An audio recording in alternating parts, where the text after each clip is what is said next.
What's up, my Mind Your Money business folks? It's me yet again with another video on today's stock market news.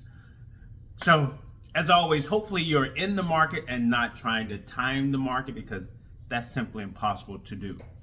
So, it says here Dow, S&P 500, NASDAQ drift higher. I would take that drifting higher. Dollar slides amid renewed tariff threats. So let's see what happened in the news. And as always, hopefully you guys are investing as well.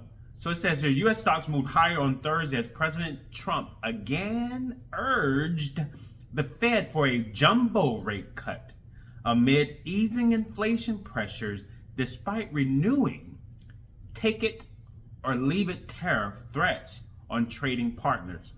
That's interesting. So could we get a jumbo rate cut, this month? Maybe 50 basis points instead of 25? Who knows? I'll take the 50 because it takes, when you borrow money, you can borrow it cheaper if the rates go down, right? So it says here that also the Dow Jones rose 0.2% as component Boeing slid in the wake of a deadly plane crash in India. Oh, wow, I didn't know that happened. What happened in India? Sorry, I get distracted.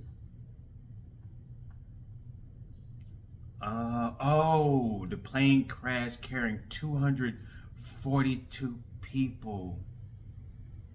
It was a Boeing 787-8 Dreamliner.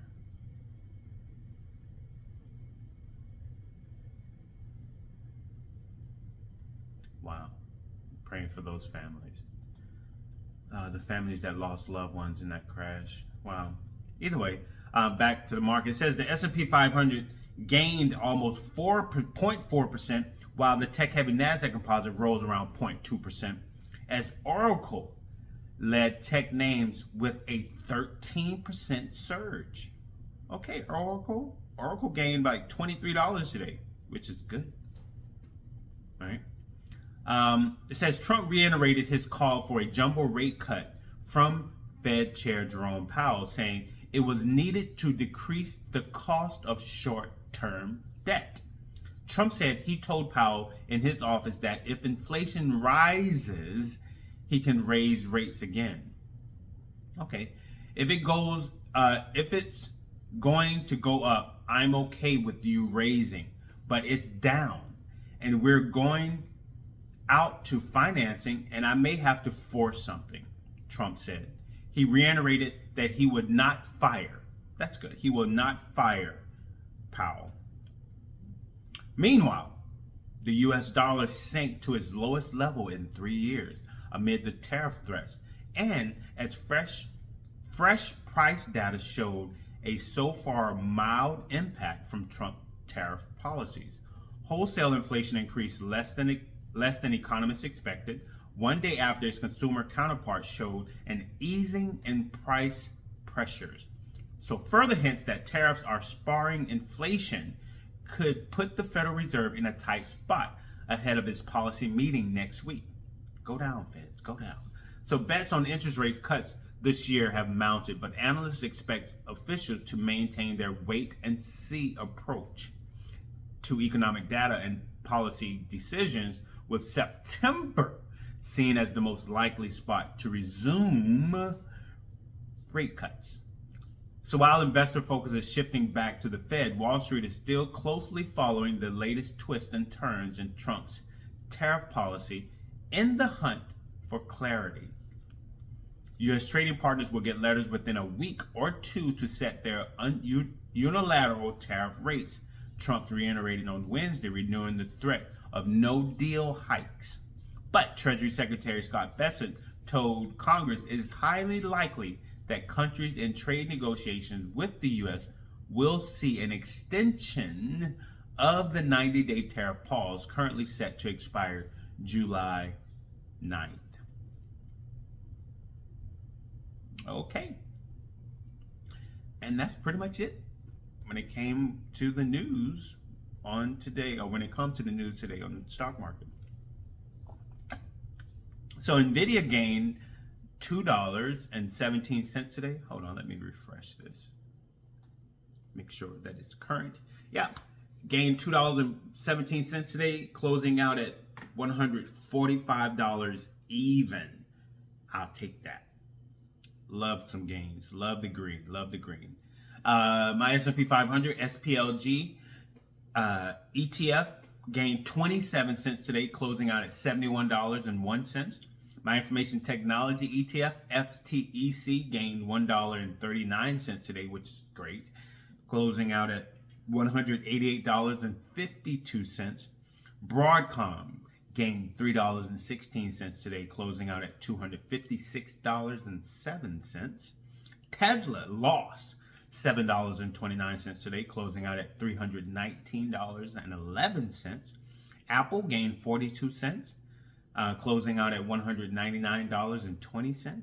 Microsoft gained $6.25, closing out at $478.87. Microsoft, it's nothing to play with. Palantir lost $1.16 today, closing out at $135.19. Amazon gained 4 cents, closing out at $213.24, people. And that is it. That is it. That is it. That is it. I am off work today, relaxing. It's nice and sunny. Going to a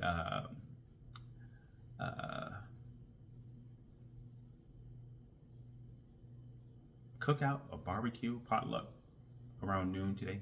But yeah, either way, that's it. Because I was about to go somewhere else with this conversation. As always, get out of debt. Get out of personal loan debt. Get out of student loan debt. Get out of credit card loan debt.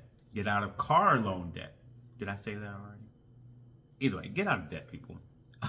That is not good for you. That is bad. That holds you back. That keeps you from getting where you need to be financially. Debt keeps you from saving money. Debt keeps you from investing money. So in order to get out of debt, you need to create a budget and start telling your money where to go. Start tackling your debt. And once you get out of debt, then you set up your 3 to 6 months of living expenses, your emergency fund, right? Fund your kids' college fund. What else do you need to do? Oh, start tackling your mortgage if you have one. And if you don't have one, put aside 20% separate from your 3 to 6 months of living expenses, and put down on a home, finance it for 15 years, and pay that bad boy off in 5 to 10 years now that you have no debt, right? And just start living nicely. Invest into paper assets that are appreciating in value, like in the stock market. If not the stock market, invest into real estate. Invest into yourself so that you can create more value. And as you create more value, you start to feel differently. And then when you start feeling differently, it causes you to think differently. And when you think differently, it causes you to also act differently, which brings about the fortune and the things that you need and desire, in my opinion. All right, so you guys take care. Have a blessed day. And I'll see you tomorrow. Peace.